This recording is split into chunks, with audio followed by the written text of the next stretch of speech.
আসসালামু আলাইকুম।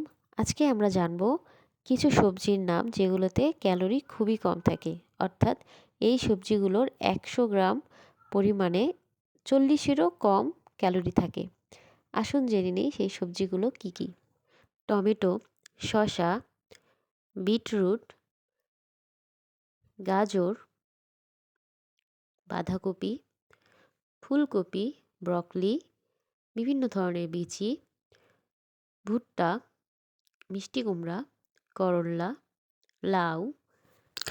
এখন আসি মূল বিষয়ে। এগুলোতে তো ক্যালোরি কম থাকে, কিন্তু আমাদের রান্নার পদ্ধতি অনেক বেশি জরুরি এই ক্ষেত্রে। যেগুলো আমরা সালাদ হিসেবে খেতে পারবো সেগুলো আমরা সালাদ হিসেবেই খাবো, সাথে সরিষার তেল বা অলিভ অয়েল ব্যবহার করতে পারি, কিন্তু পরিমাণ মতো।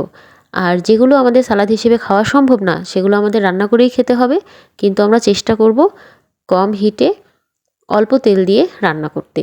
তাহলে এগুলোর ক্যালোরিটা খুব বেশি বাড়বে না।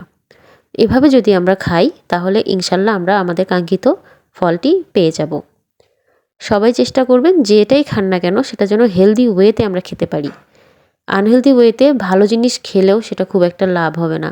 যেমন আপনি বার্গারের মধ্যে যদি শসা, লেটুস, টমেটো দিয়ে খান, আপনি কি খুব উপকার পাবেন বলেন তো? ঠিক তেমন ভালো জিনিস ভালো উপায়ে সঠিক পদ্ধতিতে খেতে হবে, তাহলে ফলাফল ভালো পাওয়া যাবে। আজকের মতো এখানেই বিদায় নিচ্ছি। আবার ইনশাল্লাহ কোনো একটা টপিকে কথা হবে। ততক্ষণ পর্যন্ত আল্লাহ আমাদের সবাইকে সুস্থ রাখুক। আসসালামু আলাইকুম ওয়া রাহমাতুল্লাহি ওয়া বারাকাতুহু।